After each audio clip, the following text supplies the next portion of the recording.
I just want to make a reminder, please, if you're going to speak, if you would like to speak, please come to the podium to do so. And keep your, we'd like to know if you're a resident of the city before you speak. And then also if you could keep your comments clear, concise, and courteous. Those are my requests. We're going to get to the appropriation in a second, but I'd like to adjust a couple things. If you want to do the appropriation first, Maurice, and I'd like to adjust the agenda just a little bit. So let's go in order. The appropriation ordinance is 1205. It's the first thing. So the 8165 from that cogent, that was the Lakeview lift station, not the main lift station. Okay. So Yeah, there are some. There was cogent. There was another thing with Waterwise Enterprises. Some stuff associated with sewage. I think.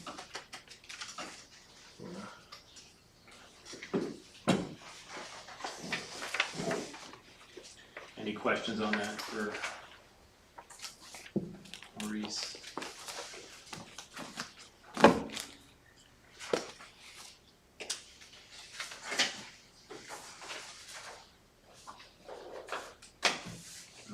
Do I have a motion to approve appropriation ordinance number 1205 as presented? I so move. Do I have a second? Second. All those in favor vote aye. Aye. Any opposed? So that's approved as presented. The next thing on the agenda is the minutes. So we have a couple in there because we did revise. And that was posted online, so I don't know if you saw that. Sorry, which back. So that we had the meeting, the only thing that was changed in the meeting minutes from the second was about the flags, and it now reads, Dennis Miller inquired why the city used its resources to hang flags for private entity.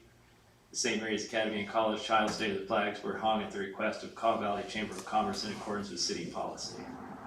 That's how we revised that statement. because I originally had it being requested by the Caw Valley group, and that's, although that's what happened, that's not what he said at the meeting. Okay. So it's right to be amended or corrected. And then the minutes from the previous meeting. Can I make a comment about the May 2nd minutes? I wasn't here in the last meeting, but Nate did Do you bring live in up, town? I do live in St. Mary's. My name's Genevieve. Nate brought up that the commission approved Valleyscapes landscaping at the park, and it wasn't noted in the minutes from that meeting.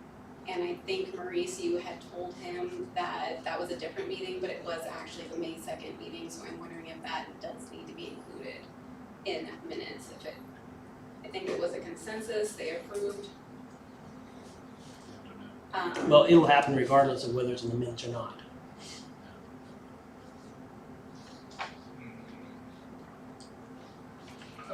So, I don't know, I mean, if the city's, I guess I wasn't sure if that was a goal. We had to say it was consensus. Yeah, so Nate's saying that it was in the context as a spring cleanup.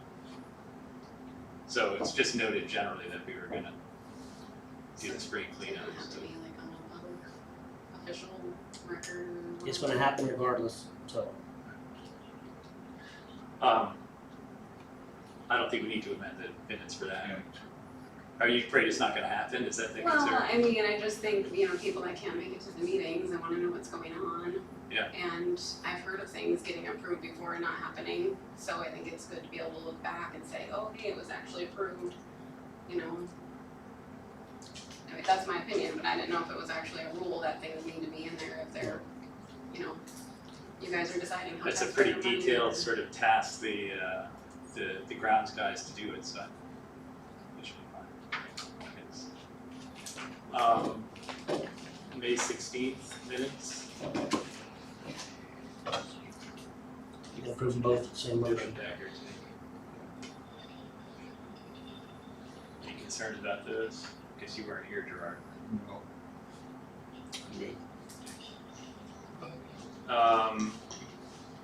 So, do I just I'd ask for a motion to approve both. We have a of- motion to approve both of those minutes, the revised minutes of the 2nd and the minutes of the 16th meeting. Let's move. I have a second. Second. All those in favor? Aye. Any opposed? Okay, so those are both. Well, I guess I can say yes for the one, I can't say, we don't need.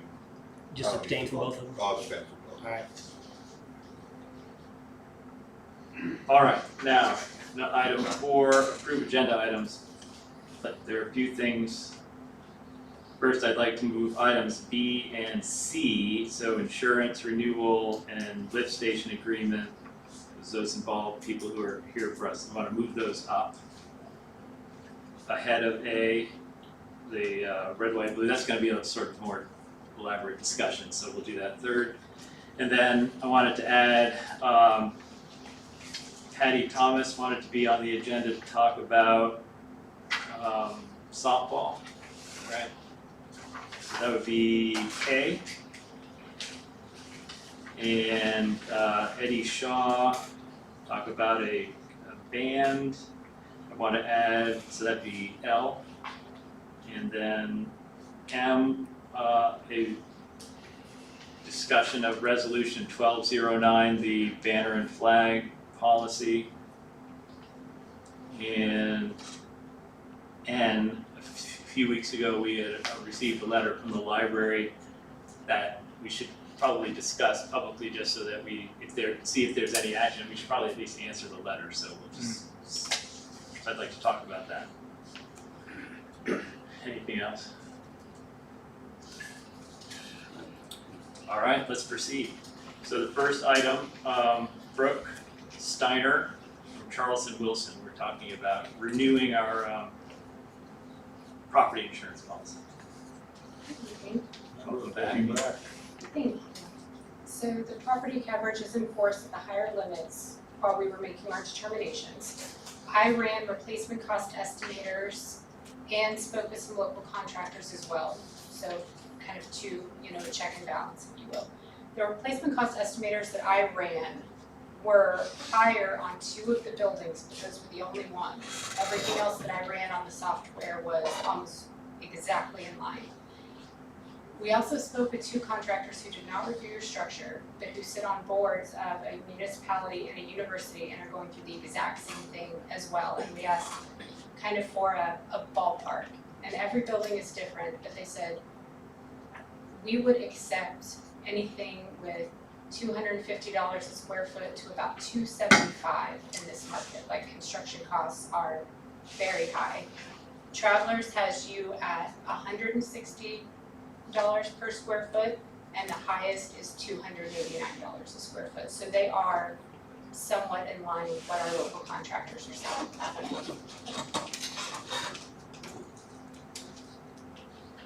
And there was another question about, Well, Yeah. one about the buildings that would need to be I'm so sorry, go replaced. ahead. No, that's fine. I would only think that the old powerhouse was one that we wanted to replace. Mhm. Was, but the rest of them, I wasn't gonna make the call on. There are also some items like the playground equipment. I don't know if I don't know if you have $200,000 worth of playground equipment. So that was one where I know they took an increase like a building did because we have them on the property form. But that may have been an increase that didn't need to be taken, if that makes sense. So I was looking at a couple little things that we could do to save costs since the buildings were in line. I can't speak to, but Commissioner Rickamini was gonna contact you with a question about the health insurance. The wind-tail deductible buyback. Was he able to contact you? He did not, but I went ahead and researched it on his behalf anyway. Okay, And it would be roughly an additional $8,000 to $10,000 a year. And in my experience with the wind-tail deductible buyback policies being about 4 years old, I've only seen 1 payout, and I've seen 3 go very badly. It's not a recommendation that I would personally make in terms of how to spend city money. did you have a comment or about the debt I responded to her with an email about Okay. the city's debt service. So we went back and the underwriter went all the way back to 2019 to kind of look and see the budgets, et cetera.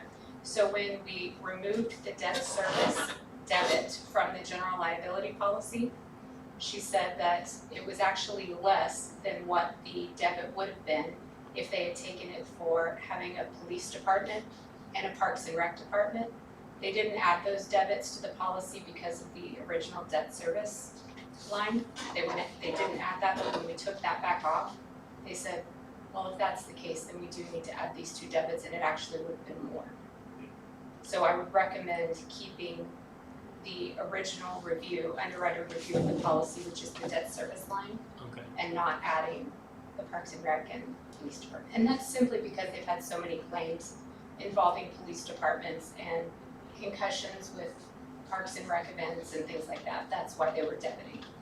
But they did want to, since they took a debit on that one portion, they didn't go ahead and just pile on and add to that.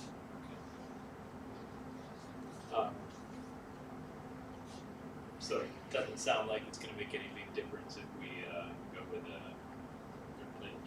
we made some replacement and others. It would not, and I reviewed that for you Yeah. as well in terms of what you would end up getting out, because it can be 40% less, the payout on a building that has actual cash value in terms of, the actual limits and the increase that it did take for construction costs. All right, so guys have any? Can we move just to renew the policy? So was there any changes to what you had presented to us from the previous meeting you attended? There was not, and we did all of the large buildings and then 3 of the smaller ones as well. Okay, so I don't have a copy to be signed tonight, but you could approve it as presented at the The previous, meeting before the previous one, the 5th, I guess. Or even if they carry it over to the next meeting and approve it, I is that, have a copy, I don't know if it's official or anything, but the good news is you can get that approval to me at any time. We've taken care of that for you. I would Effective 4/1. I would just suggest carrying it over to the next regular meeting, we'll put it back in the packet, Absolutely, and then that way it'll yes, it'll be done right. and I'm happy to be here at the next meeting if any questions need to be asked, and I can send you, Maurice, kind of a more formal review with some of the property notes in there, if that would be helpful. Yeah, so what you presented tonight, I'd like to have that in writing so that we can attach it, Absolutely. and then we'll circulate the renewal. Thank you. All right, thanks for answering all those questions. You're welcome, thank you. Yeah, so we'll carry that over for approval for the next meeting.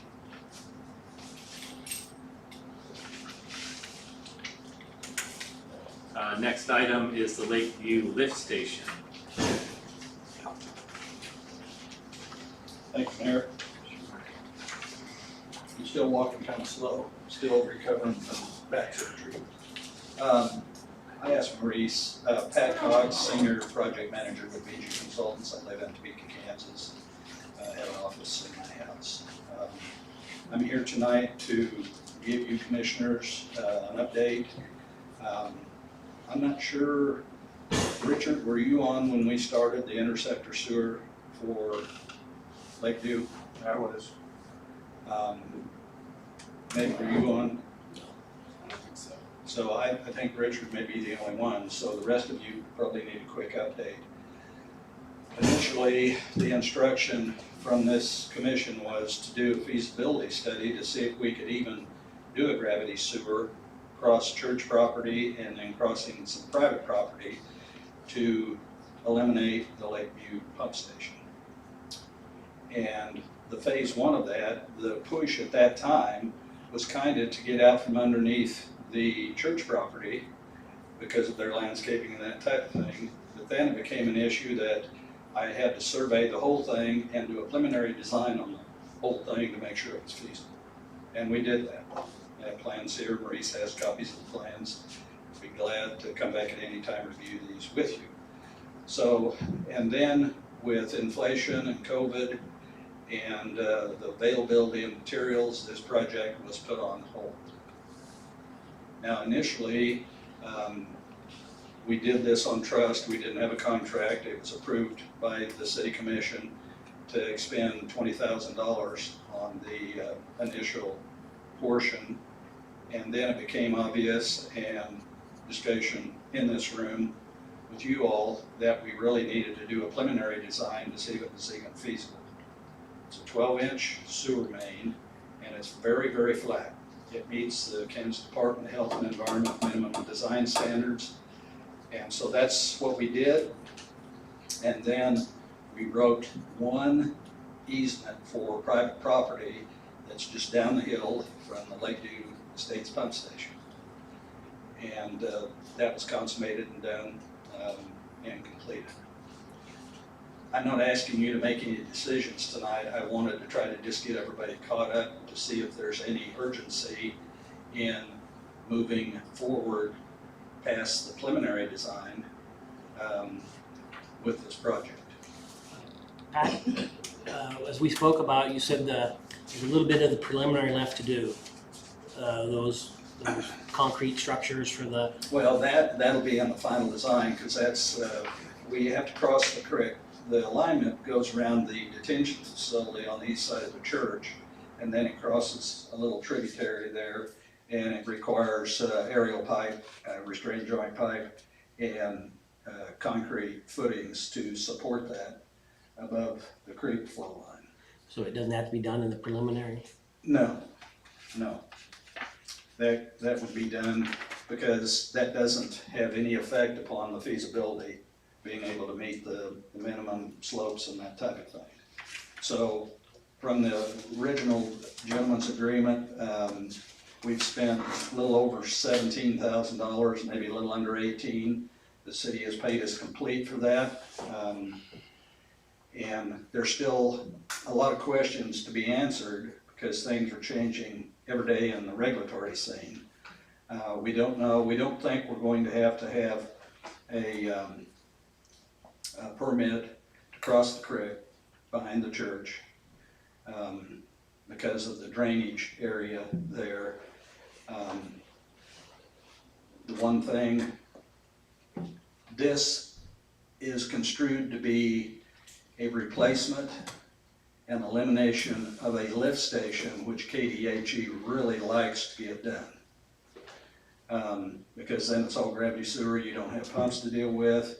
I mean, the guys aren't out in the middle of the night when the snow's blowing, trying to fix it. I know you've had some recent repairs Maurice told me about. But it's all up to you whether you want us to proceed ahead.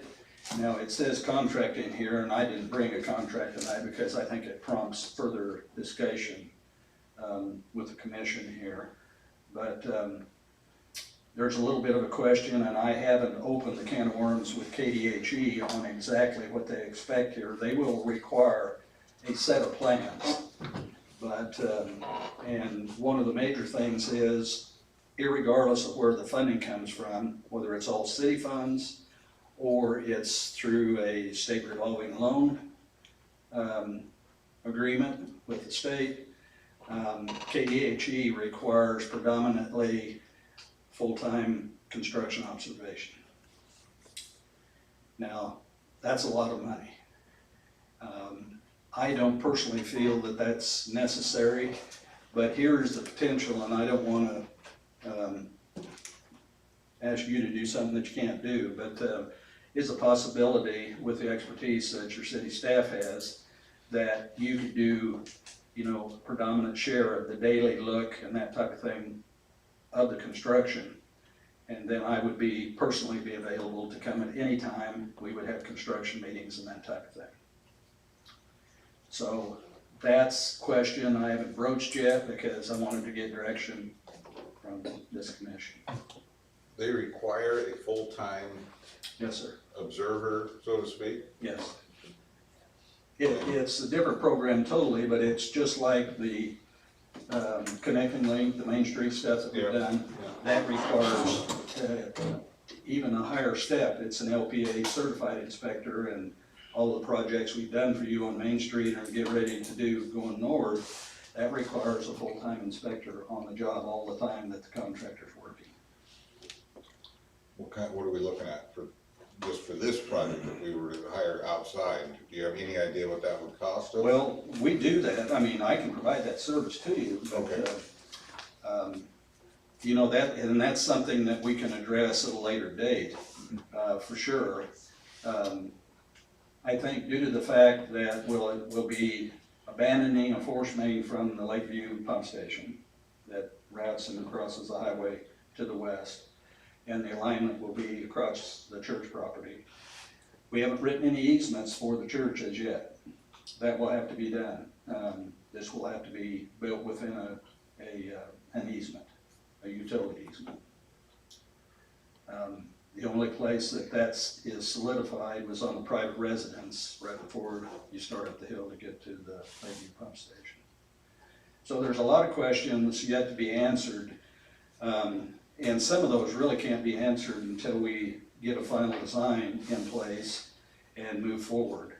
I think you're looking at probably about an additional $25,000 to get to the final design stage, and what that would include would be the final plans, the detailed specifications, the bidding documents for construction, and all the legalese that goes along with that. Now, sometimes we do this and we wait until we get the final design done and we see what the temperament of the construction industry is so that I can accurately estimate this project for you so you can make intelligent decisions about the funding for it. So, a lot said here in a short period of time. Everybody's looking at me kind of baffled a little bit, and I apologize for that. If there's something unclear that I said, I'd be glad to state it in a different way if you have It questions. sounds like what we want to decide today is if we want to go on with the final design.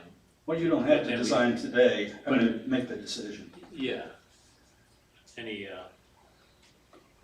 thoughts, inputs? We were gonna include this, right, all in with the sewer, If that happens, yes. if that, The work, yeah. yeah, which I think So- both should happen. I guess it would be safe for him to put it together an agreement for you to review for the final design. And then you would act upon it in a timely manner.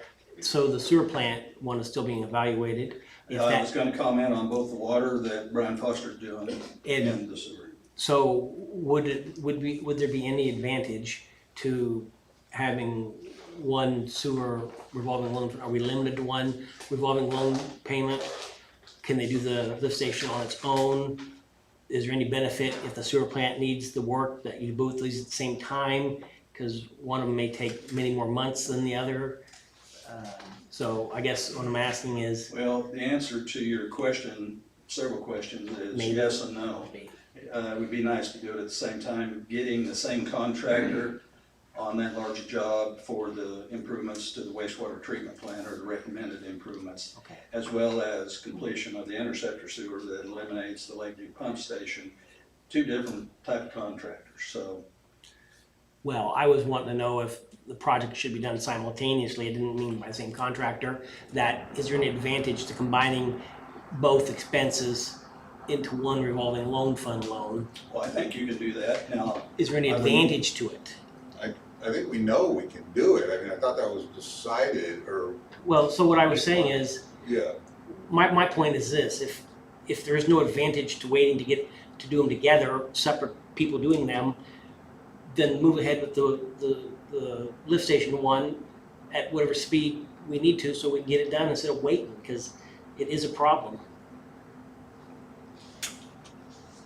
I see what you're saying, but I think, yeah, I think we should, I agree with you, Maurice, but I also, with the sewer, the substation, we need to get taken care of as well. I don't, The sewer plant. Sewer I'm plant, talking thank about you. the lift. right. So the final design has to be done at some point, and I think you could ask for him to put a contract or agreement together So for we review. can't, obviously, we can't approve that today because we don't have a dollar amount, but I think we should get a consensus now that we want to go ahead with the final design, and maybe even ideally by next, I don't know how long it would take, by next meeting, prove that to get that going, and then, because we've already applied for the state revolving loan, think, put our names in the hat. Well, obviously, I need to complete the final design, get accurate quantities. I had preliminary quantities, but the mission wasn't really to estimate it. I don't know if you remember, Maurice, my computer crashed right before I left to come here, and there was some things I wanted to print out, but gonna be very expensive. But I will have reasonably accurate figures. I will tell you that I just bid a military project out in Great Bend, very similar, same linear footage, and it was just under $1 million.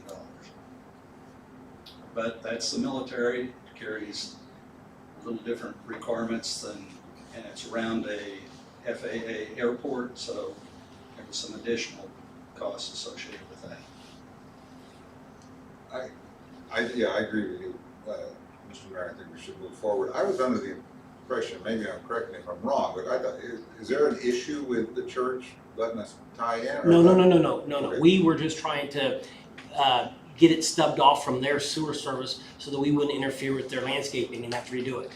Oh, gotcha. So Okay. we were really in a hurry to get it done and then pass it. Well, wait a minute, we're not even sure it'll work first. So then we decided people disrupt landscaping and redo it all the time. That isn't a big issue. The big issue is make sure it actually works and then get a design. So there wasn't any issue from the property owner, it was just circumstances. Gotcha. I agree with you, Matt. I think we should move forward. So if we just get a consensus to have him Draft an agreement. draft an For the agreement final for design. Now, what I will do in this agreement is it will be written, and Bernard Irvin, I've been working with Bernard for, same thing with Jim when he was your city attorney. He's reviewed numerous of our contracts, won't be any different than any of the others that have come in front of you and you have approved. I can't tell you the exact amount tonight because I have some things I need to do, but I'm probably going to write the contract such that we can do it by amendment to the contract, the construction observation services. And we may need to have a work session related to that with your employees to see if, with their current workload, if they could even do part of that. And if they can, then that's gonna reduce our bill substantially. So the contract will be for completion of design services. And like I said earlier, we have been paid to date for the work that we've done, $17,000 some odd dollars. Mayor, that's all I have tonight. The water system study and the wastewater treatment plant studies are in process, going fine. In short order, we'll be back, probably making an initial presentation. We'll get with Maurice. May want to do that. It'll be at your discretion. I don't know if you want to do that at the city commission meeting or if you want to do it in a work session. And I saw that the sewer plant is on here, and I know what it's about, and there's no problem with that. That's gonna have to be done irregardless, so it's not putting good money after bad where it had to be tore out in the future. So, just a tidbit to add to that. Thank you. That's all I got. Thanks for your time. All right, we can move on to what was the first agenda item, initially the same area, red, white, and blue.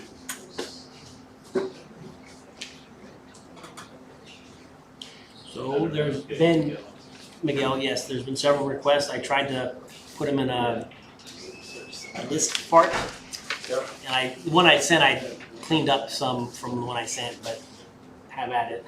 Well, do you guys have the list of the requests? Yeah. Okay. Well, I'll let you handle it. Yeah, that's fine. I'm sorry. He consolidated them for us, but we have the detailed packet as well. Okay. So in the packet, I had mixed up the sequencing of the retail fireworks application, and I'd mixed in some of the chamber one or whatever. But they had a completed application. Yeah. Fire chief reviewed it. So did you want to present anything, or we just want to walk down through? No, but I think yeah, some of this we I'm- can approve now, but I think some, it sounds like we're gonna have to adjust some ordinances to give us the capacity to waive certain for the beer and liquor in particular, and also the curfew, because those are all city ordinances. Okay. So as we walk down through, we'll decide what fits what, I think. Yeah, I'm just here to answer any questions. Okay, you might have. Thank you. So, fireworks display, we have the presentation here. You guys have any questions on that? So, should we wait for? You're welcome to, if and when you approve that, I would do that by motion.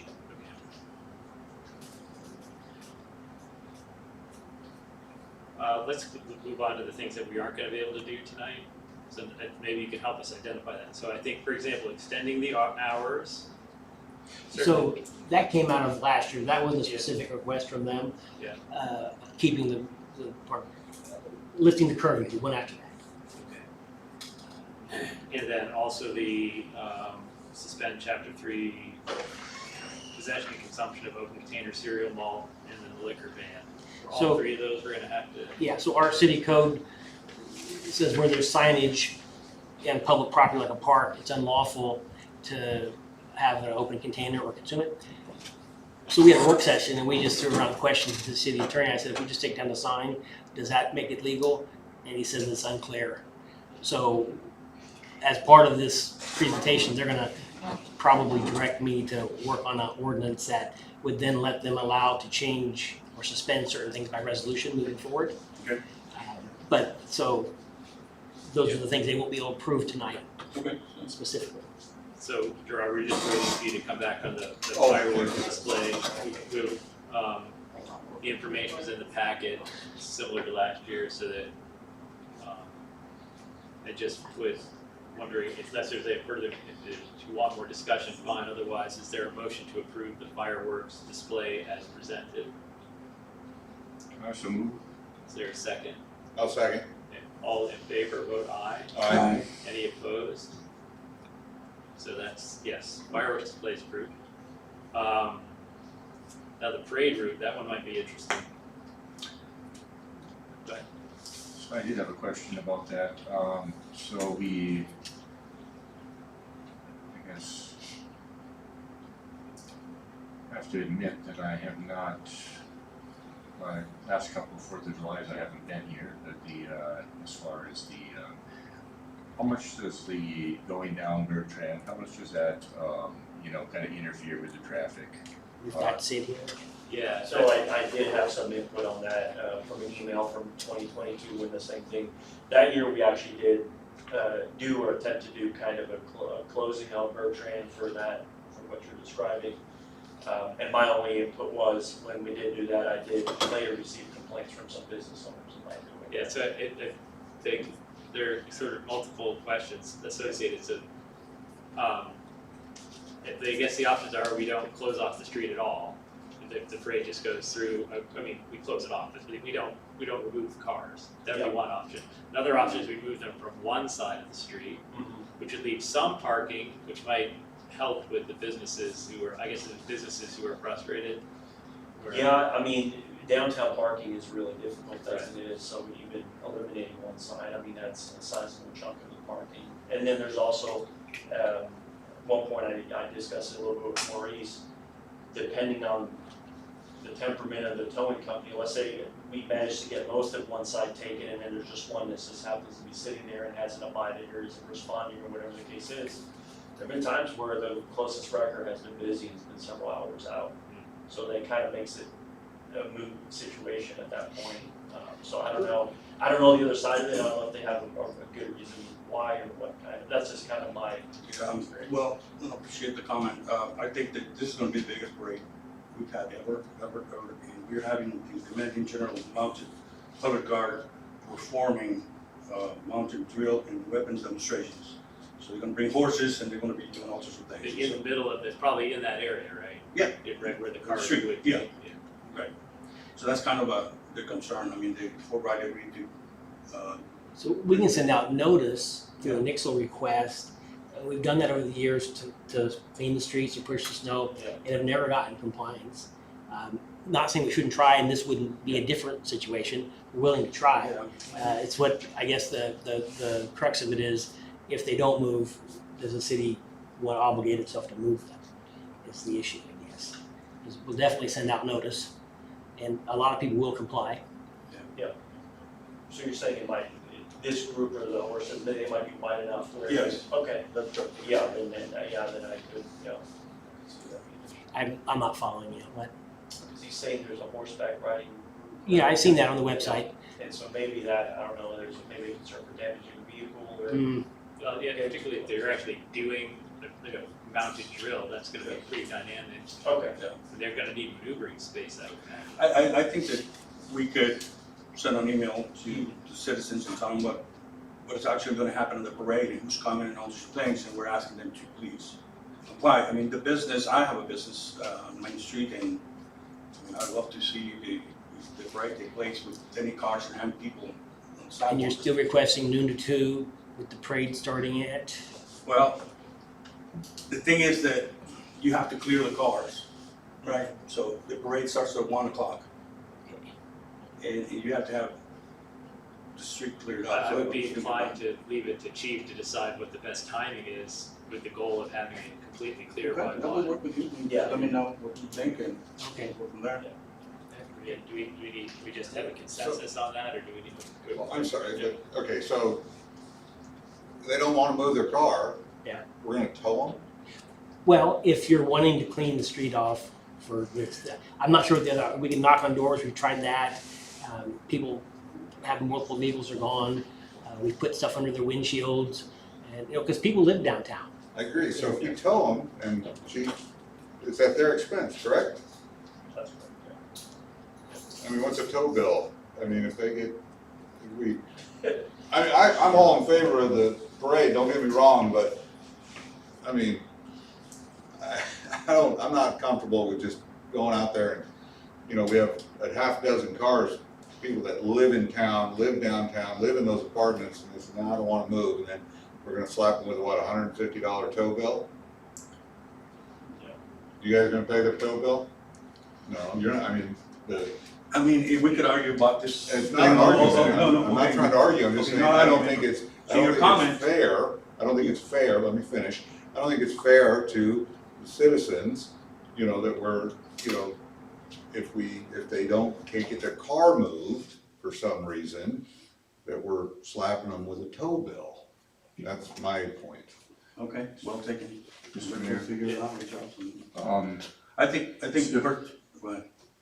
I think personally is the sooner you advertise it and then get the cooperation with citizens, if anybody has an issue, whatever, they should let us know, we could put a number in there, they call me or whatever, or chief. Yeah. Whatever, we could figure it out, I just wanna get the, notice out so with time, so that people prepare. So the other question is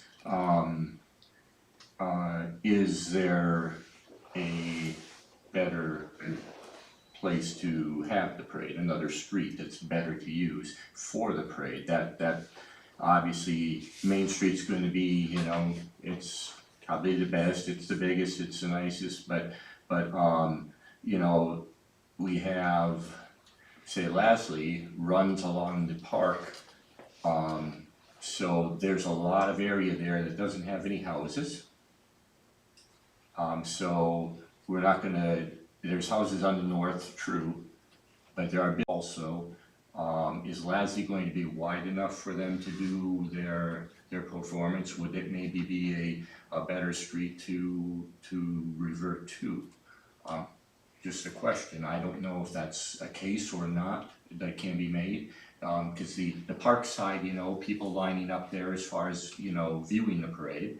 I don't know about the north side of the street though, that of course would have to be considered naturally, but is there a better street possibly to run the parade down?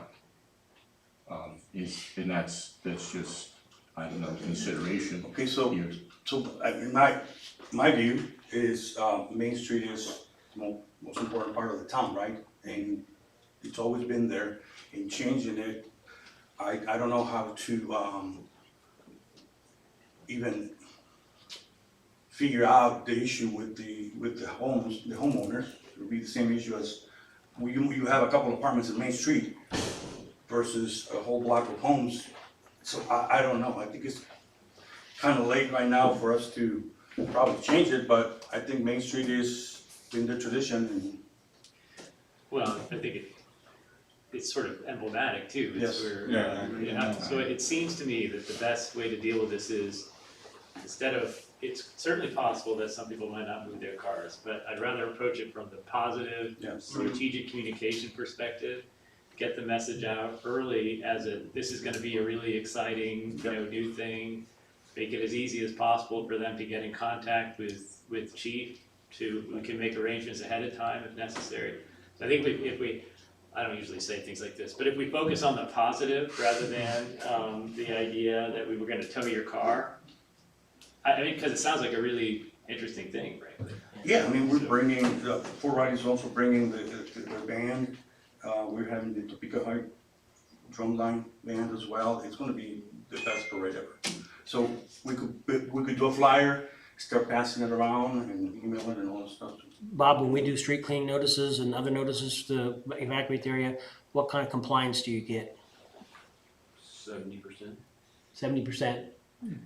This may get a little more, so, No, but I agree with Mr. Mayor, probably the night before or the day before, just getting that message out and try, if that's how we proceed, then yeah, I don't see why we can't. And then anyone who struggles, I mean, we've gotten pretty used to kind of how, we'll run tags, we'll check phone numbers, we'll try to make contact with owners and try to get that compliance. So on that one, just a consensus. well, or- let me just maybe see what you're consenting to. Yeah. You're consenting to 7th Street to 3rd Street down Bertrand for the parade route. Yes. You're also having city employees determine when to have the cars off as long as they're off by 1. Yes. And that we start soon with notifications and that sort of stuff, and then, And however we want to collaborate with Miguel Group to get that word out. yes, We we'll, can do our official notice, but if you also want to provide. Oh, definitely, we're gonna do flyers. Okay. we can do the Nixle or Everbridge and, other things, so that's what you'd be Yeah, consenting and to. when we craft the message, it's, so please have your cards, that sort of thing. So Commissioner that's, Kleinsmith orders you to, no. and if you want, you have your towing paperwork after. Not by me, but I'm in favor of everything except the, Well, let's just hope that doesn't Well, end up so- being a thing. Just for clarification, we're not planning on towing people, because you have not consents to that. Yeah. We are gonna work with this group to get it done. It probably won't be 100% necessarily unless we talk to landlords, but I don't have a feeling there's any consensus to tow. So I just wanna make that clear. Okay, it's so good. we, Don't have to amend the minutes. no, I understand, and I agree with you, Matt, I think, I wanna look positive, I think it's great, Miguel, I hope it all works, but I'm not in favor of charging somebody that tow bill. If that, if So it we won't comes to own, that. they'll look like cooperative people. right. Is what it is, right? I mean, if you get 70% compliance, I mean, what do you do? Well, so I think you get that with the minimum effort. Yeah. I think if you put in more effort, you're gonna get more I compliance. agree. So I'm hoping that it's not gonna be an issue, but I did wanna be clear on that.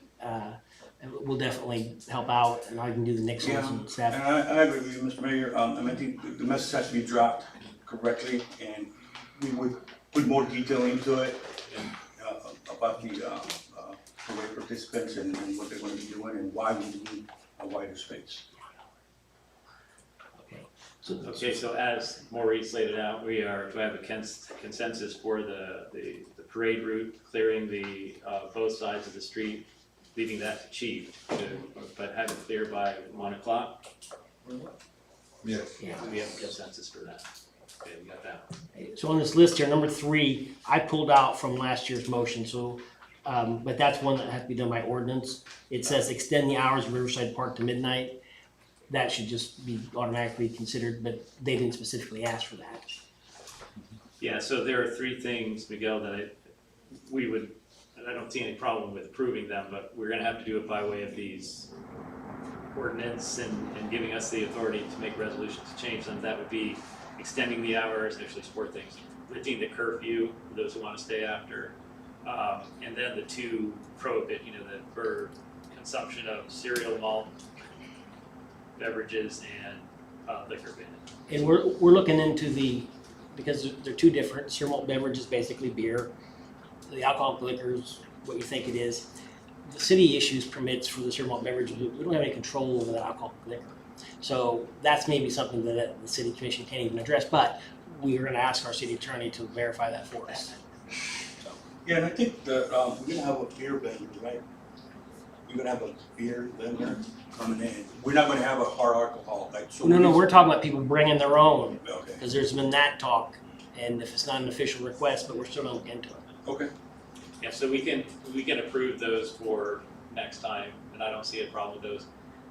The other things that I have written down here are extra trash cans. We looked into getting dumpsters and they don't have any available, but we can get several toters. Bob thinks 10 to 15 would work, so we'll just get those and put them around as see fit.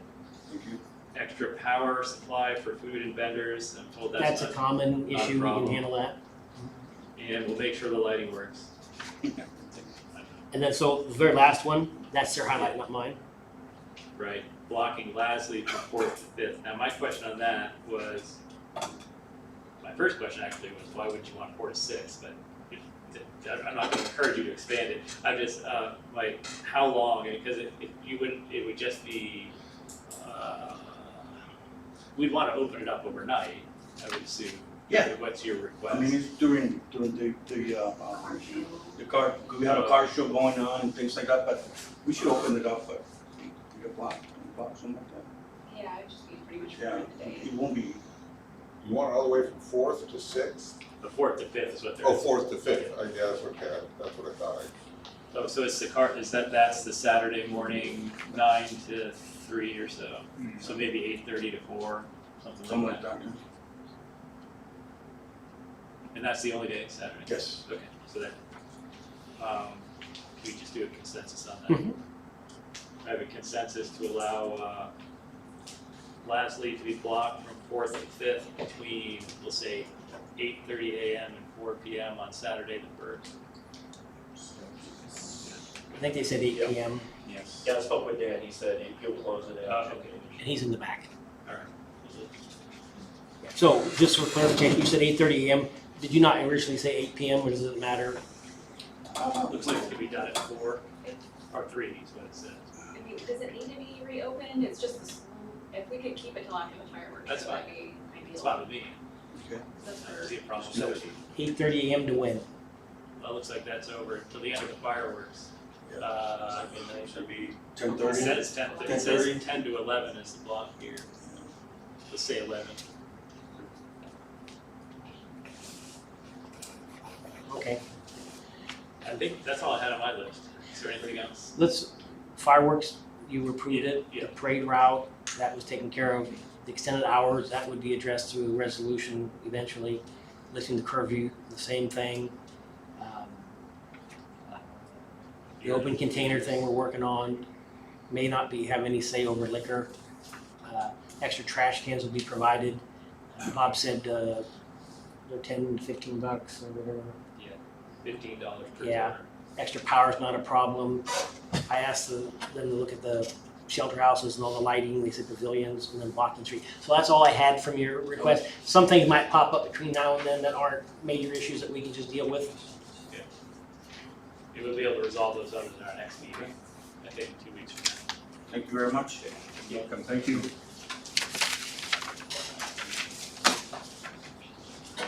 Hey, we're on the second page.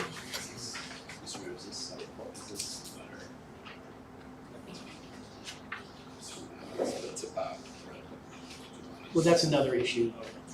It'll come up. And Richard, don't forget this, the appropriation. And wait till the end. The next item on the agenda is the sewer plant. I don't see Mike. We'll have to carry that over. Okay. So we're gonna carry over the question of the grid Separator. separator. We have to approve that at some point. Well, so the quote we had was just for the machine, not the So installation. we need that. So he also is gonna try to get a second quote from another company. Okay. But as Pat Cox pointed out, it is something that needs to be done. It won't be wasted if there's a refurbishment going on down there. He initially had sent us a quote that had different capacities, and one was $10 cheaper.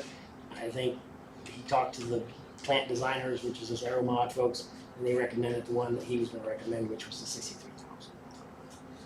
But it could be on the next agenda. All right, next item on the agenda is golf course. It's you, Gerard.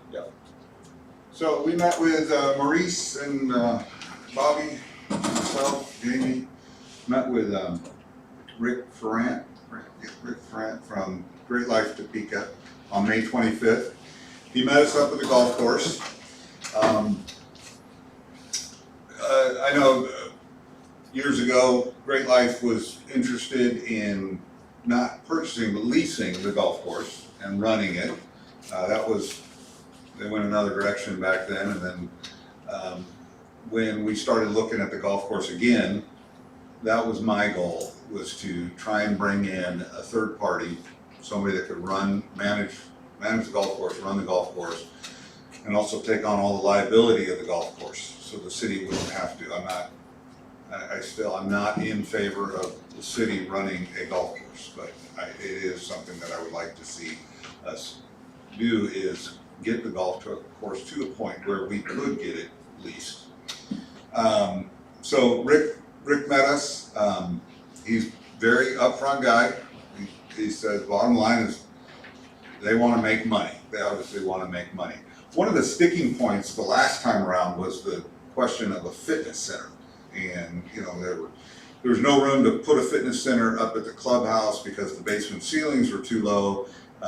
They talked about putting it possibly in the armory, and then business owners were against that because we'd be just using it just for that one business, and then they didn't like that. So, And there were some other fitness type places in town. and there were other fitness centers at the time. So when Rick came up, that was one of the first things we talked about. Maurice brought up fitness center, and he's like, I don't care about fitness center. That's not important. We can stick a couple treadmills and bicycles in the basement. He goes, we're good to go. Their big thing is something called Top Tracer golf. And I don't know if you're not familiar with it. If you are familiar with Top Golf, it's kind of like Top Golf. And they are, I think, my personal opinion, I think Maurice, you agree with me, I think he's interested. I think Great Life is very interested in coming up. I think they see the potential there to open a Top Tracer facility and still maintain the par 35 course. We may have to, we haven't, we've had some designs that we got from Mammoth Golf, different things like changing it to an all par 3 course, changing it even to a par 34 course, which I wasn't, to be honest with you, I wasn't really in favor of going full par 35. I like to keep that par 70 for 18. Golfers, I think, would understand that. But what we were going to add was a driving range, try and add a driving range somewhere on the property. And Top Tracer essentially is a driving range, but it's much more than that. I don't know if we need to go into. Then go to YouTube. Yeah, you can look at it online. It's a pretty neat thing. I've talked to some people.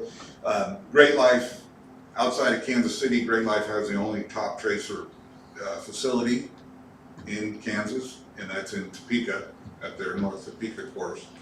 So if they were to add Top Tracer to this course, or if we were to add Top Tracer to this course, we'd be pretty unique. And I mean, there aren't any places west of here that I've searched, and I haven't found anything west of here until you get to Denver that even has Top Tracer. So the original pitch all those years ago was golf doesn't support golf these days. Now that may have changed. You need golf plus something else. At the time it was fitness. Now it's golf plus Top Tracer. But as far as the course is concerned, they say the irrigation is the most key thing to get figured out up there, so that you can't do anything without irrigation. Right, and we did, Bobby, what'd you find? Well, We got the pump running. I believe there's some issues with the control tower. I think the microprocessor is not sending signals to turn the pump on. When you program, it's all programmed in. If you want to start hole number 1 and it's not sending a signal to turn the pump on. We did it manually. There's leaks. None of the valves opened. We couldn't get anything to come up. So we had in the maintenance shop up there 1 new valve. So I just thought out of curiosity, we put 1 in. There was 1 leaking anyway on hole number 2. And see if maybe because that valve's not operational, that won't send the signal to turn the pump on so it doesn't deadhead everything and blow out all the lines. So we did all that, put it in, tried it, and still no signal would turn the pump on. So I think it's gonna need somebody to do a design. There's always leaks anyway, maybe not the main line throughout the whole course, but all the feeders going out to the, each hole, the fairways, the tee boxes, So this is, I had a basic description of this top tracer. It sounds like golf without any walking. Pretty much. It's more like a golf simulation. Yep. So number 1 was irrigation. They said they could live the clubhouse as it is. You could spruce it up if you wanted to. You can fix the greens. It won't be the full-blown brand new green type situation. They say these types of greens will be fine if you get irrigation to them. And then they also suggested, Bob, what kind of grass to plant throughout the course. for the fairways, it was Fescue or no. Bermuda, Bermuda. Yeah, Bermuda throughout. So there'd be those sort of costs involved. Overseed the rough, but the fairways would be seeded with Bermuda over. So I guess I don't know if we have an answer to this question yet, but what would be our initial responsibilities? So, again, if we were to get into some type of contract discussion with Great Life, they have done this before. I think we could reasonably expect that whatever we invest into getting the course back up to speed, we would get back in the form of a lease payment. Well, there's various ways to structure that contract, right? Right.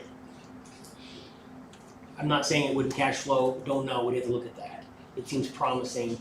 I think what they need to do is put together, and it was gonna be mammoth, put together some sort of plan and put steps together in a time frame, Right, that's what I so we can get an estimated cost and then see how we're gonna handle that. to get Right. from where we are now to what they think would be good or what we would like. What are the, what's our plan of action and milestones? Who's responsible for which phase? Well, I'm assuming the city would be responsible for getting the course in shape. Yes. And the depending on clubhouse, how you do right. that, there could be debt associated with it. And then you would look at the contract and see how much revenue they would generate and how much of the debt, the city's debt would have. The contract itself can be structured in a variety of ways, and as he's saying that, they can have it so we hire the employees and they manage them, they can hire the employees and they manage them. There's lots of little fine details to work out, but I think having an action plan on getting the course in shape, and then if they could help us with an estimated revenue on that top tracer and then the actual golf course. I presume they install all of that top tracer equipment, right? A company does, a company that come in. But would we pay for that? Yes. And there's a monthly franchise or something, you have to pay each, so they set them up in bays. You can have up to 6 people in the one in Topeka, so much per hour. And there's a fee, and I don't know what it is right now, but there's a fee each month for each of those bays. So. And I don't know if Rick would mind, he gave us numbers.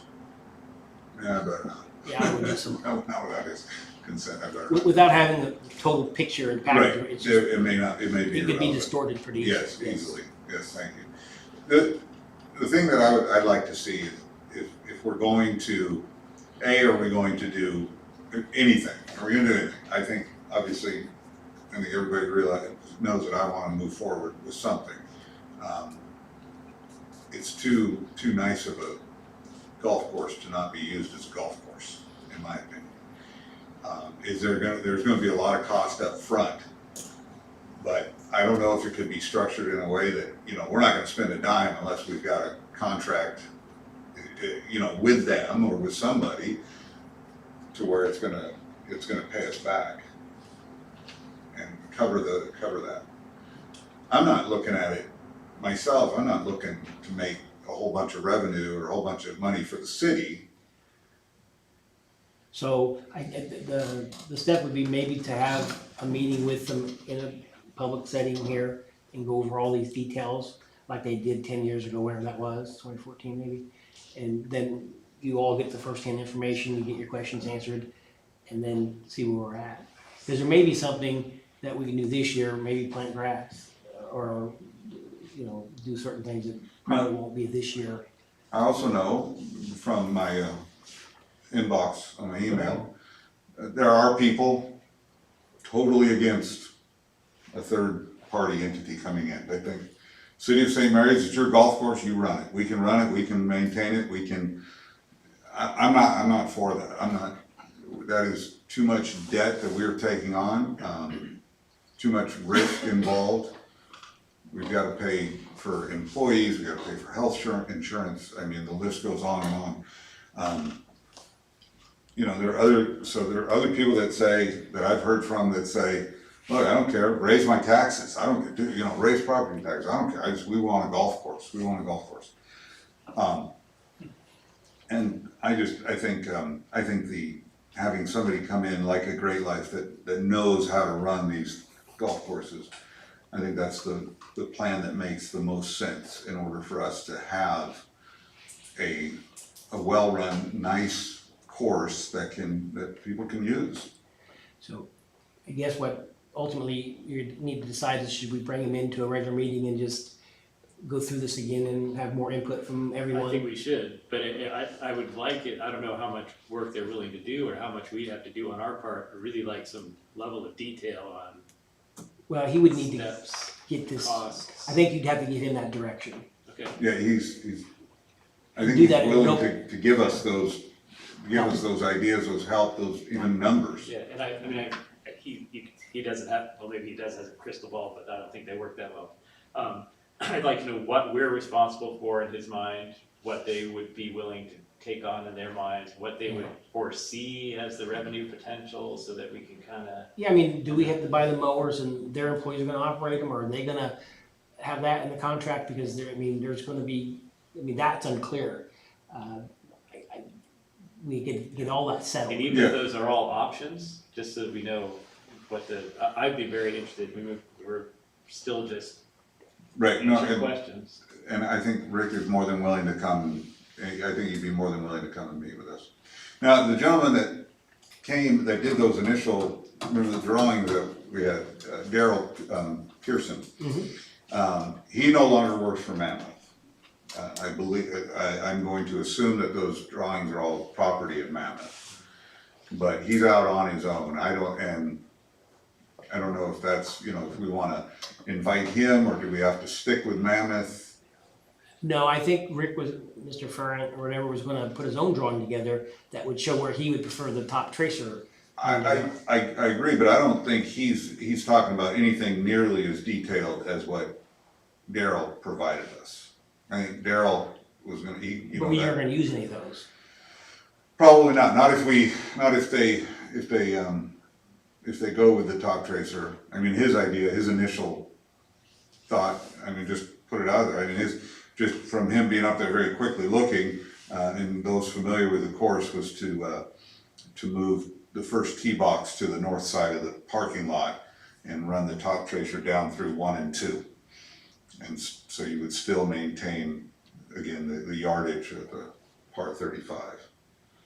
So, I don't know how detailed those drawings would be. Well, let's ask him. Yeah, we'll ask him. Invite him to the Invite him. 6:20 meeting, and this can then get That's straightened out. correct. So is there a consensus to invite him? Yes. Alright. Sorry to make you wait, chief, but, parking update, you've been very helpful to this point. Did you wanna speak to it, or we just wanna, I mean, we got your Yeah, analysis, I don't know if you have any questions on that. I provided with 2 pages of just kind of my study and experience from working in Manhattan on pretty much similar issue, and also paralleling when commission asked me about farm vehicles and narrow streets. Essentially just some of the challenges in doing either off-street parking or one-way street or alternative zone parking. I don't know if you guys had. My big takeaway was, you don't think it's a great idea, but what I was wondering was, would it be possible, you know, some cities, could we either specifically paint parking spaces or color a curb, you know, red, green, white, whatever, such that we could at least stagger? I think the big problem is, sometimes it may just be volume and it's impossible, you know, but to me, it seems like the big problem is when cars are directly across from each other. If somehow we could drive it to, you know, so that if they can't get off the street, that we could at least, do you think that's? That'd have to be something I'd have to look into, to see what examples there are out there, and then would also have, I'd have to conversate with Bob on his recommendation, feasibility on doing something like that, depending on how many streets. how Yeah, long off the top of my head, I think there are some that would not work, but some of the big ones, I'm thinking like 8th, and it seems like there might be enough room. I don't know. It's just the only thing that occurred to me, otherwise I don't really, this seems almost like an insoluble problem. Cause you can't just make people, you can't build a driveway where there's no place to put it. Yeah, and there's, so not go too down the rabbit hole, yeah, I mean, some of these households have a lot of vehicles, they have driving teams, they have multiple family vehicles, they have the passenger vehicle, the dad goes to work vehicle, and so, I mean, really, a lot of this parking is pretty maxed out, and then there's the alleyway issue, some don't have alleyway parking, some they would increase maintenance for those alleyways, main traffic, I believe. You have something? Yeah, I do have, so there was one issue that was brought up, was turning off of 63, you know, to go down the street, you know, and that you have a car coming up one of the streets, you know, to get on, and another turning off, and is there a way of keeping traffic? Is there a certain limit that they can park up to the curb or up to the edge of the street, like 63 for instance, you know, where they, you know, in that sense, at least when a car is coming up the street, they can pull over to the side, and this person wanting to turn off will have that room to at least we take care of, you know, that one little incident where I can't turn off here until that one comes up, and that one wants to turn left, and you know, it kind of bottlenecks everything, whereas if they're parked, you know, if we kind of limit the parking to, you know, hold it back a little ways, at least that might alleviate that issue of, you know, exiting the street, you know, turning to, you know, a left turn. Yeah, and I did go back and listen to the audio on the main meeting complainant. As I was doing my day-to-day patrolling, I had a hard time really seeing the area that, on 63, that someone would have an issue where it would be like an imminent risk of an accident. I believe unless, I'd have to check the standard traffic ordinance, I think unless it's marked, or it should just be a generic 25 feet maybe from the intersection, but I'd have to double check on that. But yeah, I don't know how much of a, according to that complaint, it's a day-to-day. My issue is, and I'm not disparaging on their complaint, because I mean, if there's something that should be improved, absolutely it should be discussed. But I know in my daily life I go down another block, or I turn a different way just to avoid some of these highly congested areas, because again, we just have a lot of parking and a lot of traffic in a small community. But no, I mean, I could definitely look look into that too and email you with an answer on if there should be. And that could potentially be a parking issue that we could unfortunately look into. So it sounds like in some, we're still to do this traffic study, and maybe something will come out of that. And in the meantime, if you could just talk with Bob and see if we could do some kind of stagger, which is essentially what Richard's talking about, just on the intersections as well. I don't know, I think we have input from the initial, did you call her a complainant, Chief? Is that- Coplingo, that's what I complained, reporting party. Is it Teresa? Yes, it is. Yeah. And what about just like getting trailers off the street that's been parked there for no reason? Yeah, I think I know some of the places you're talking about. We have been doing some vehicle cleanup, and we're looking at those. Any other questions on? Thanks, Chief. Yep, thanks. So citizens report back on this? Is that- Yeah. Please. Or at least just, maybe just through you, we're just gonna email us, it sounds like. Alright. All right, the next item on the agenda, is the resolution of the public health nuisance. I don't think we have an update So on that was that. for the bicycle guy, and at the last meeting, I believe your direction was, good job, but keep going. Yeah. I don't think it's gotten any worse since the last meeting, there's still some stuff up out there. I just say, since he wants to not receive letters, wants to get phone calls and conversations, that we'll just get up there and talk to him some point and see what's going on.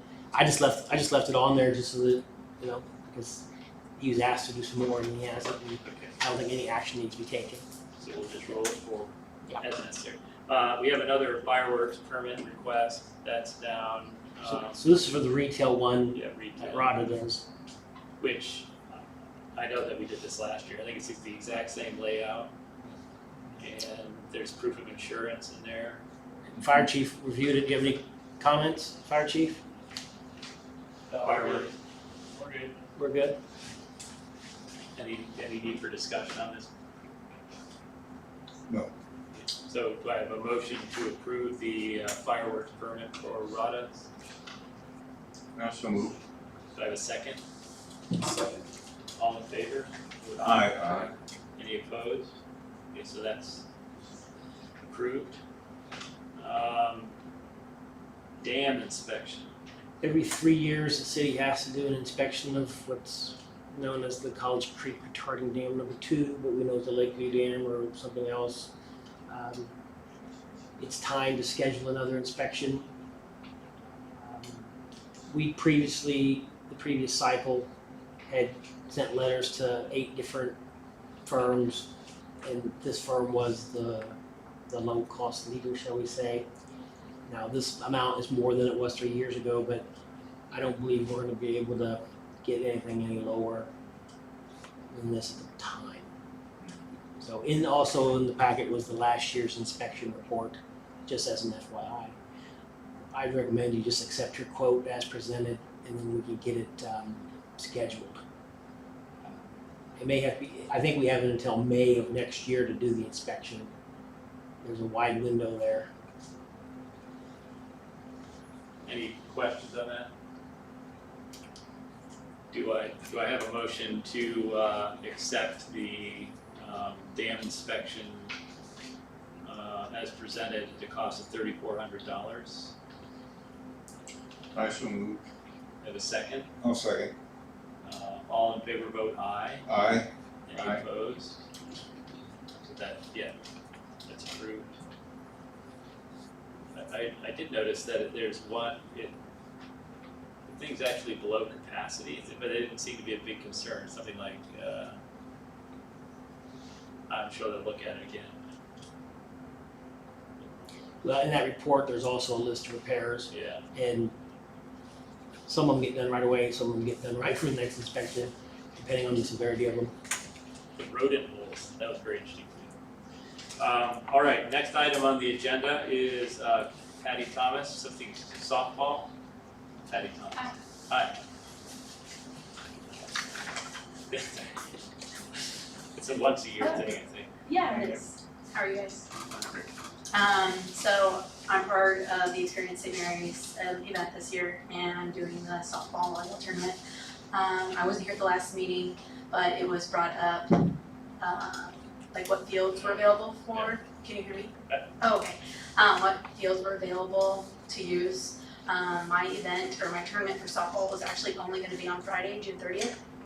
So, in the evening, starting in the evening on Friday, June 30th. So, probably around 6 o'clock is my plan to start. I was told that I could use field 5. Field 1 wasn't available because there's no 60-foot pegs in there. And then field 3, there were like rec games going on. And so I think that field 3 would be available at like 10 p.m. Unfortunately, field 5 has no lights. So I would be able to run one game for my tournament on field 5. And then I'd have to make my 18 sit around until 10, but I just found out that Carson canceled, I guess Alex went ahead and canceled his games on field 3, which is awesome. But I was requesting to use field 1 and get the 60-foot pegs back in on field 1 like we used to have. They were taken out back when we had the grass infield put in. I don't know if you guys remember when they did that, but prior to that, we've always had 60-foot pegs, and it was a community field, and it was able to be used more than just the high school teams and the 12-14 teams, which is awesome that they put the shorter pegs in for the 12-14 boys, but I would still like, I'm requesting, I guess, to put in the 60-foot pegs. I was told I didn't have to come back and get that approved. I could just work that out with Alex, which I did try. Kind of went back and forth with some things. I spoke with him to get the pegs put back in, but I guess Bob Schindler had said previously that, or what Alex said was that the fields would get sloppy and it would take time. I had a conversation with Bob Schindler and he was willing to do it, and he said it would only take him about an hour, and he thought he had pegs somewhere in storage, so that was awesome. I sent an email to Alex and to the city and let them know, and I got a response that was like a positive response. I was like, I'm so happy Bob's able to do that. I'll put you down for field 1. Shortly after that email, I got a call that we weren't gonna put the pegs in. He didn't want the pegs in because I think the high school team, like coaches, didn't really want their field messed with. I did go ahead and reach out to the high school coaches, and they both said that it was fine. The athletic director from St. Mary's High School and the high school coach said they didn't care if there were 60-foot pegs. So I'm really just here just to try to get use out of field 1. I think it'd be great for our community, for my tournaments. I already have Adam Hart, who runs a concession right there by field 1, wanting to open up on Friday night for me and stay open for my tournament. And I think by being able to use field 3 and field 1, I'd be able to knock out a lot of games, and I won't be there past 2 a.m. with my tournament. So that's kind of where I'm at right now. Sorry for the long-winded. I would say have it work it out with the rec director. The rec program has priority use of the fields, and be done with Nobody it. is using field 1.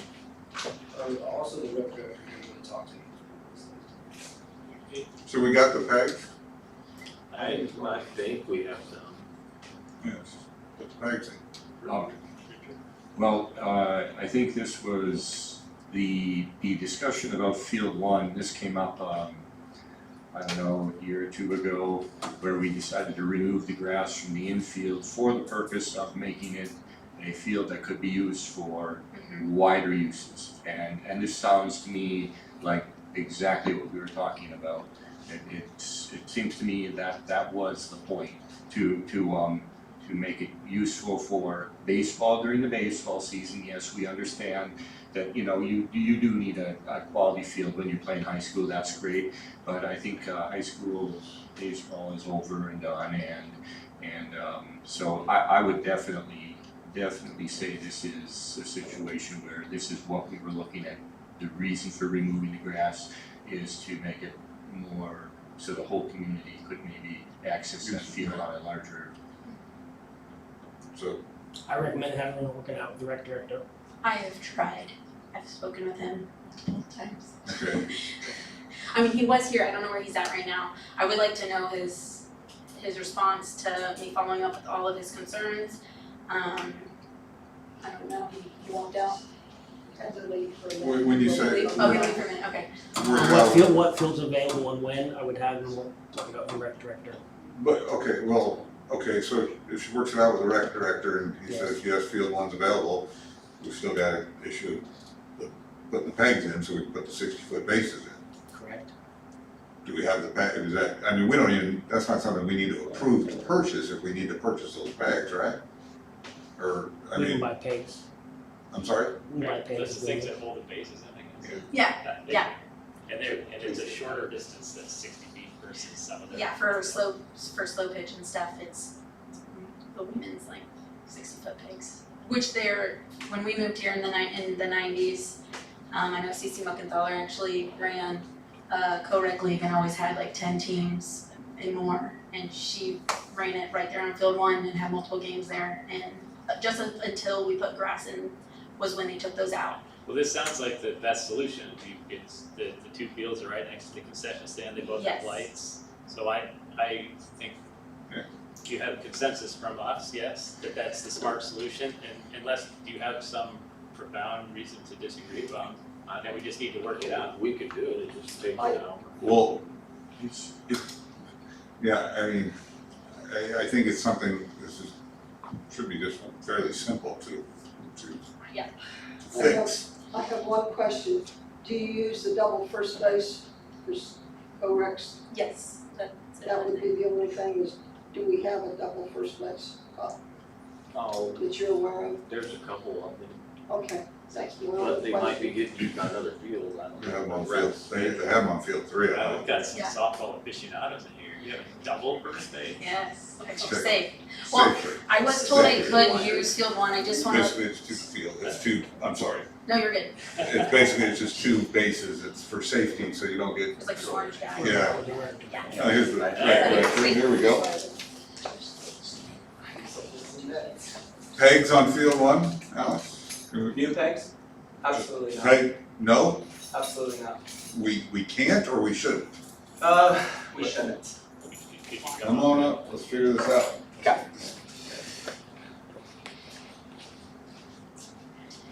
So, what's the question?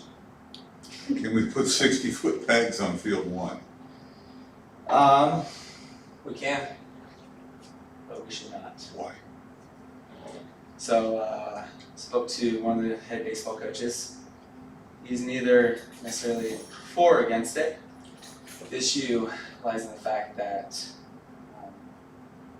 I guess my question to you is, are they renting the field? Or are they paying for it in any way? It's a super field. No, it's not. Okay. Not a super field? Well, I think we're talking about a couple different things here. Well, I guess first off, the field is prepared, will it be prepared by red, white, and blue, or the Okay, I think what they're asking you philosophically is, should this field be used for other activities such as a softball thing? Not whether or not we have it all set ready to go. They just wanna know, is it an acceptable use and that.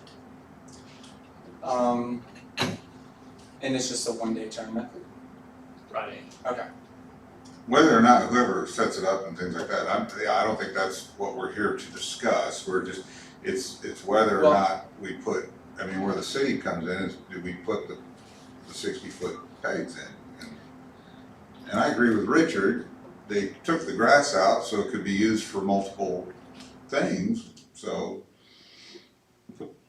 To me, it's easy, put the pegs in, let them use it. I mean, if there's a fee involved and it's something that we charge everybody, then yeah, let's look at that. Well, I mean, we're donating $2,500 to the event. It would be a little counterintuitive that we would Exactly. charge. So I think we want to support the event. Mhm. This seems like a reasonable way to do it. And you were fairly insistent that it was a bad idea. I'm just, And why? that's the why Yeah. part, because we're inclined not to see it as a bad idea. Yeah, so the big thing is we have our rec, so it's cutting into our rec season, which I know previously that was an issue. Rec comes before, I believe Rick has priority use of the fields, yes. Okay, so we moved our rec softball, so Experience St. Mary's or the group could use field 3, has lights. And that's even a better regulation softball field, slow pitch softball field. So we They accommodated want to that. use both, by the way, that's the. They want to use both. Yeah, because they're trying to put a lot of games into a short period of time. Initially, we thought it was a 2-day tournament, Okay. but it's a 1-day tournament. And it sounds like, I don't know how many games there are, but the more efficient way to do it is gonna be able to play on both fields. Okay. That's my understanding. So until recently, we believed that the fireworks were gonna be pre-assembled and stored in Diamond One and locked up. Okay. Cause that's the only one that's easy to lock up. So that was one of the reasons we were saying that it shouldn't be used, because it's gonna be otherwise used. Now, we was talking with some other folks today, and they say that may actually be occurring on Diamond Five. I don't know what the answer is. I do know, The chief says it's 5. well, I know he said it's 5. We need to Even verify motioned it was 5, so that. okay, so Because the permit that was approved tonight was approved by the state, and if it has to change the permit, which it may not have to, there may not be enough time. But that was one of the reasons when there was requests made. As far as the suitability of it, that's another, I think, record. Just my opinion is, if the field is available, and it's just a matter of putting these pegs in, so if nothing else is going on, no fireworks, no other games, no rec league, no, anything, and if it's available, and I agree with the mayor, we've given them $2,500, I think, the city is fully behind the entire thing. So if it's just a question of putting the pegs in and letting them play their games so they can get, the games done in theoretically half the amount of time, let's put the pegs in and let them use it. I mean, all the other details, if there are other details that need to be worked out as far as, logistics and any type of, who's gonna be where and things like that, I think that's something we can work out, but. So we work it out with the rec director. yeah, I would just say in summary, is that for twice now in this meeting, I'm gonna be positive. I think that, as with the cars getting removed from the streets, it may not happen, but I think if we promote the event as a plus for the community, it could. I think we can work together here. They're not gonna abuse the fields, I can trust, so that we can get back to the rec program without, with minimal impact. I think it should work together. I'm sorry, I do have one question though, so, you say, was there an objection from the there were no objection from the athletic directors or the coaches of the two boys' baseball teams? There was. There was, because those pegs they are a potential, then why can't, they're done with their seasons though, right? They pay for the fields, correct? But Is my question to you. Well, so Yes, basically when you run, that will be shorter, right? When you're running to first base, kind of big, the ankle breaker literally is when you're running there, there's a chance that you're gonna be on those pegs. Those pegs don't hold up well, especially on the infield material. So that's a big. Well, here's my question. Yeah. We put the pegs in for the tournament, we take them out afterwards. Okay. Is that possible? Understanding, right? Yeah, I understand that. I mean, But when you put, would you, go ahead. Oh, really? I'm sorry. what's that, Bobby? I don't know anything about It says he puts them in Double concrete. Set them in concrete, I mean, just a little bit, like half a bucket around each peg. But, Because when you're sliding into it, you want them to stay. no, I understand that, but so if the schools are done with their baseball leagues, and I don't know if they are or not, and, I mean, theoretically, they won't be back out there till next March. Oh, So, I mean, if we had pegs in there and shorter bases for other people to use throughout the rest of the summer and whatnot, I mean, those could be removed next year. I don't see a reason why you need to remove them when they were in there from the 90s all the way up until there was grass, and it was never an issue for any of the high school Yeah. teams. And I also asked the athletic director from St. Mary's High, and I spoke with the baseball coach from St. Mary's High. Both have emails from them saying they have no issue with it. So, But I don't disagree with you, Patty, I just think that it's not as big an issue because their seasons are done. And, but yeah, there's also already shorter bases in the way of the high school, because the 12-14 base length is shorter than the high school. so we already have So pegs they're in already there. crossing over Okay. pegs. And would you agree that 2 of those is worse than 1? I don't disagree, And I'm coming from, if you don't mind. No, go ahead. I'm coming from, I got a senior kid and high schooler and recent grad. And that's my field crew. And we have a tournament that following week, July 4th week, that we're gonna be hosting about 30 something games on. And wear and tear, those bases move. It's just wear and tear. I mean, Bob could put in the base, the concrete in perfectly, and it's gonna move after X amount of games. So the issue isn't, I don't know why we wanna use the field necessarily, but it's gonna take a bunch more work for those boys to get that ready when there is gonna be holes there. Again, well, again, I go back to the fact that we removed the grass. Yep. So we could use this field for more than what it was being used for at the time. Mhm. And if we did it for that was the main purpose of removing the grass infield, then if it's not that big of a deal, let's let Right, them I use mean, it. I think if we could, we could debate more, I don't think, Yeah, I don't I think- understand I your agree. side, I understand her side, they're competing goods, and I think it's reasonable to let them use the field, we have their assurance that they're gonna, as minimum impact as possible, and Bob seems like he's comfortable supporting it. Yes, Yeah, it's not a problem. yeah, so I think we just let them use 1 and 3. So Alex, if issues come up, we can, I mean, you guys can address them, because between the rec department and the city. I mean, I guess, cause it's easy to go and use a field and leave and there aren't really any consequences. But we have to play, X amount of games after that.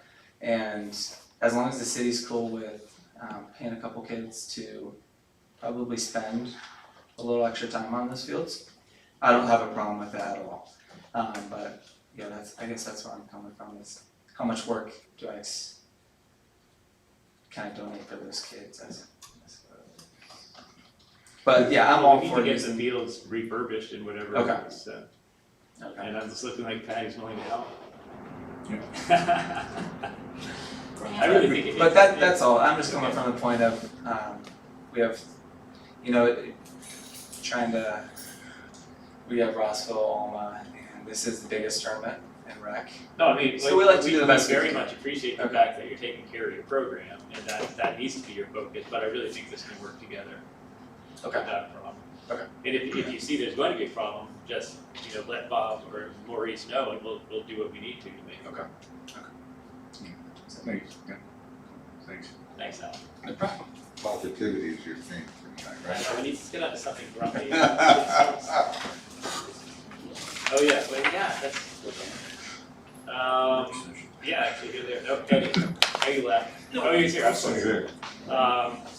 Community band, I think, is the agenda item. Yes.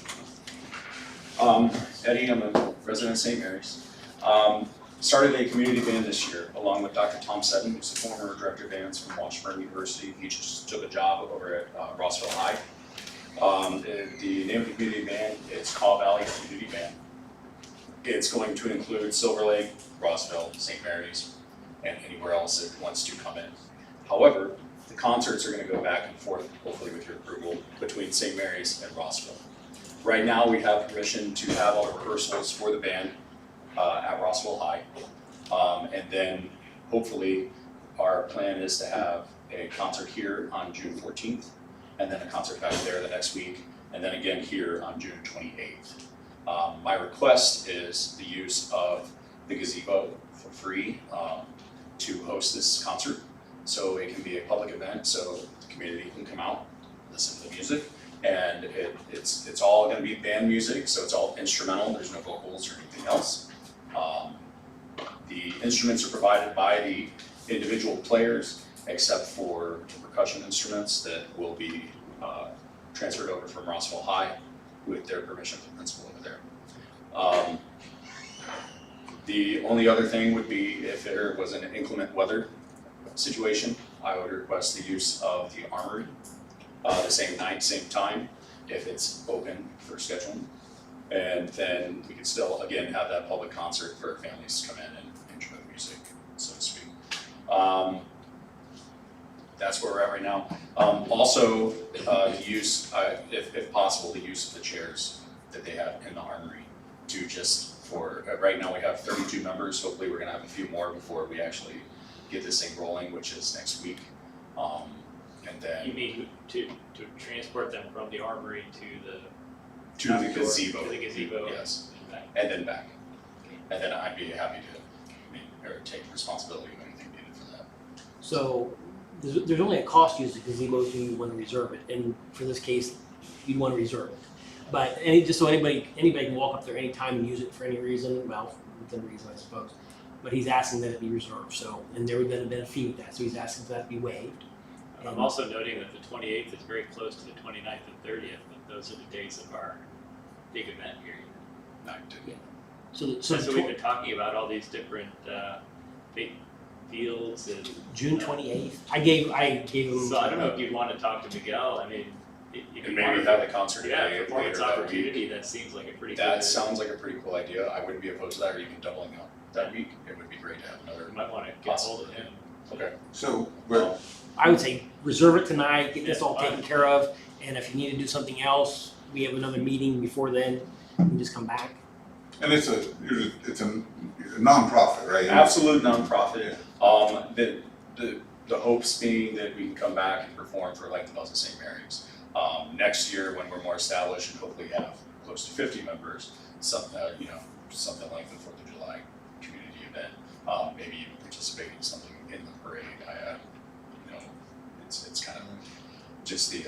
Is it just a consensus to waive? Well, my only other question is the armory. Are we? Is it sure available? He said if it's available, and we can spare whatever chairs, because if need be, we can take some from here, or whatever, we make that work.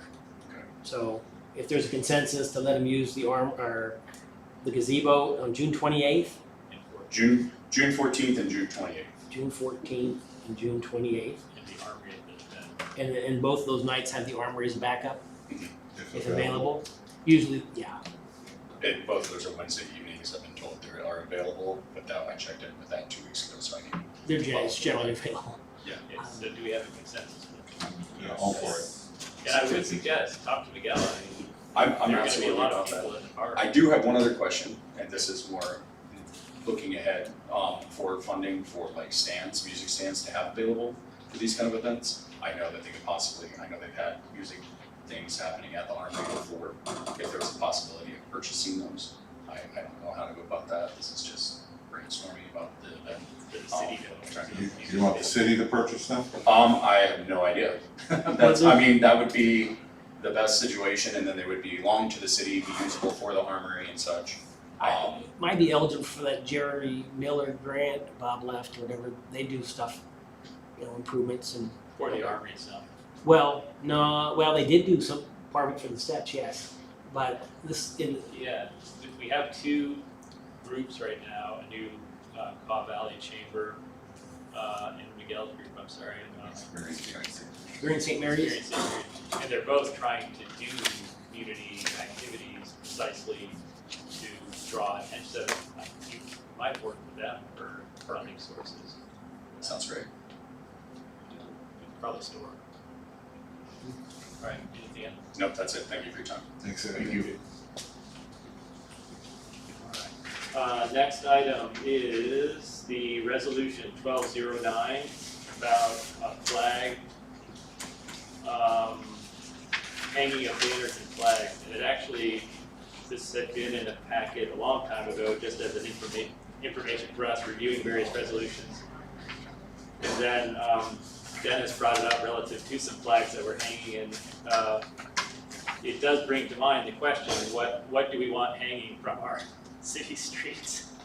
And there are some things that, anyway, I would like to read right now the ordinance is, I would say, overly vague, and would allow any nonprofit corporation recognized by the state of Kansas and the Internal Revenue Code to hang a flag. We'd be compelled to allow them to hang a flag. And flags represent things, and I'm not sure that the city wants to be saying that it is automatically going to agree with what's being represented by a nonprofit organization. So we spoke in the working session about that, and I would like to task Maurice to work with the new city attorney to decide what the best language might be to make sure we don't end up. So what I'll do is I'll ask him to give you sample policy changes for your review. There may be one or more, and if it's in the right direction that you're looking for, you can then have us put it into. I really dislike the idea of being constrained by one of our own ordinances that might go against what we would I agree, but I remember, yeah, I remember when we did the resolution the first time, and I think that some of the wording was put in there because of exactly that. We wouldn't have an outside group that came in. I'm not in favor of excluding churches from, any of the churches in town from if they wanted to do something. I know the whole establishment clause and I think if one of our churches wants to hang some banners, or, I think it's a good idea, and I don't see any problem with it, but again, I agree with you, Mr. Mayor, if we're gonna have Yeah, you open up that side, you open up that side simultaneously. It's unfortunate that we might have to limit what we might want to display for the sake of being in a position not to allow things that we absolutely don't want to display. That's my concern. So I'm hearing that we should work with the city attorney to come back with some policy changes for Yes. those sections That's what I. that need to be revisited. And it, regardless of what brought this, that's why I put in the packet several months ago, Yeah. because these policies are sitting on my hard drive or somewhere in a book and haven't been looked at a whole lot since I mean, '09. I think it's a good idea. I just. But I have other think that policies. the- We have a red flag rule that we're required to have that, because the city is classified as a lender because we have people pay their utility bills in arrears and there's certain things. So I was going to start cycling all that through and then I stopped because these packets, other stuff. But this was one of my first ones. All right, well. Yeah. Okay, so, and then the last item on the agenda is a letter that we got from the library, and I think it's kind of important because it ties back to some very interesting meetings that we had not that long ago. And during those meetings, there was an agreement in principle on the part of the library to involve the community in some kind of advisory board. And so this letter, which was dated May 2nd, so it must have been in that packet, and it was just for information. They go through, the critical part is paragraph 3 that says, the Community Advisory Committee, this is, by the way, this is from Judith Kramer, the director of the library. A community advisory committee has been formed to help the library staff better understand concerns that may exist in the community relative to books. Bill Flanagan, Claire Pearl, and Paulette Semeka have agreed to serve on this committee. They are in the process of reaching out to others who may have an interest in participating. If you have questions about this or any aspect of library service, please feel free to contact me. Thank you for your time and consideration. So I think on the one hand, that demonstrates that sort of tacit agreement, commitment to involve the community is at least potentially being implemented. And I think that we should probably respond to this in some way. I thought we should probably discuss it as a group, but it's a city question. And I don't know I don't really have any questions. But when we had those meetings, as with baseball diamonds, there are two sides to every argument, and I would just want to make sure that, well, at least two, as many people as are involved in the argument, that we have people representing both sides, generally both sides of that debate that we had on that committee. So we can't tell them, I wouldn't think, who should be on the committee, but I would like at least to suggest that they contact someone like, was it Dave Perry, Gregory Moats, who came up and spoke fairly, I thought, passionately about the topic, to be on the committee as well. Mr. Mayor, I think that, we could almost relate this very closely with what we were just talking about in this resolution here. I think we could. Because it's a matter of principle, very much, a matter of what I believe in general this whole community believes in, and when an institution allows certain things in it, that are in principle against the beliefs of the community, that those things need to be addressed, absolutely need to be addressed, and in a very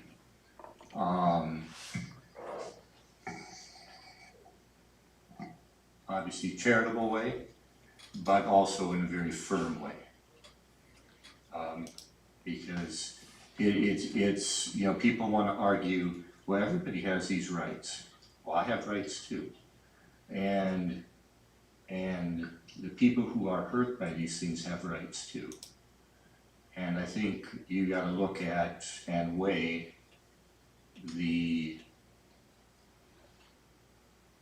right and the wrong of everything. That's what everybody, if everybody doesn't agree with that, well, then I don't know what, then there is no principle thrown out.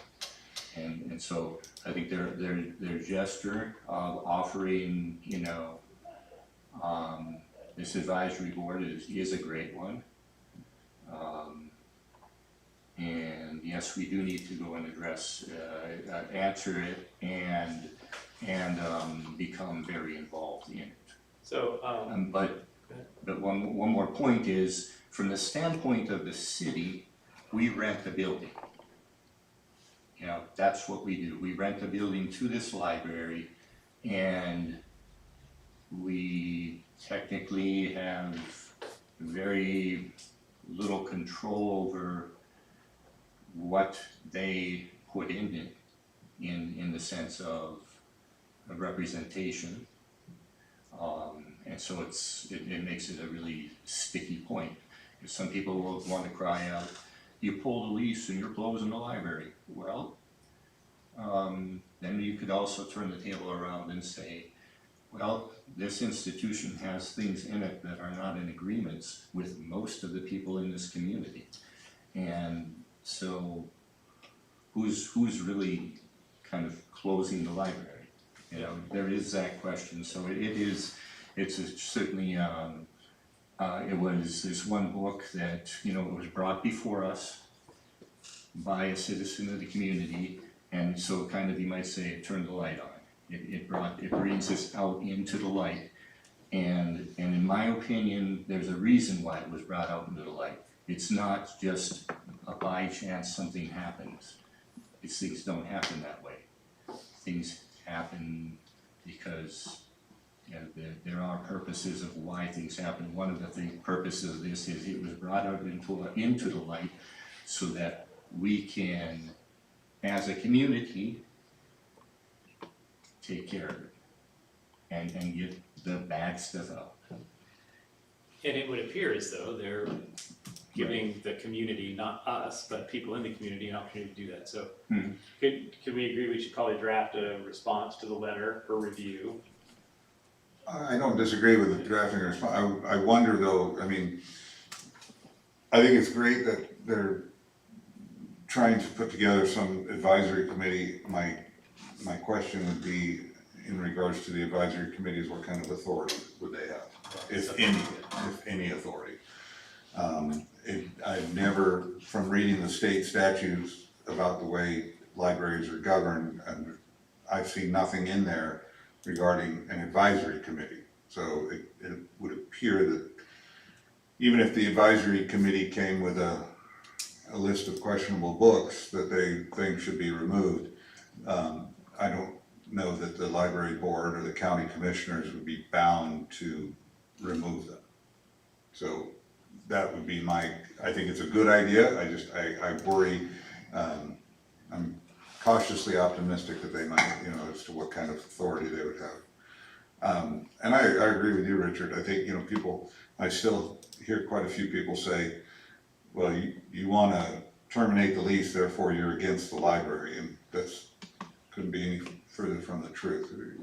I don't think I know nobody up here has said, this commission or the past commission nobody has said, we do not want a library. We do want a library, we just don't want it filled with the garbage, some of the garbage that is in there. And if we were to theoretically terminate the lease, they have known that there's nothing to stop them from trying to find another building in town, out of town, whatever. But Mr. Mayor, if you think it's appropriate to send some type of letter, putting a letter together. At least acknowledge it, How do you want me to write a rough draft? I would, that'd be great. That'd be fine. And then we can look it over, and if there's any concerns, you can address it at the next meeting. My basic thought would be, we'll thank them for the letter, acknowledge that that was sort of a response to what they had said they were gonna do, ask about the authorities of the committee, and somehow suggest that we make sure we do have representative voices, Go ahead, Nate. I was just saying, carry the positivity light over.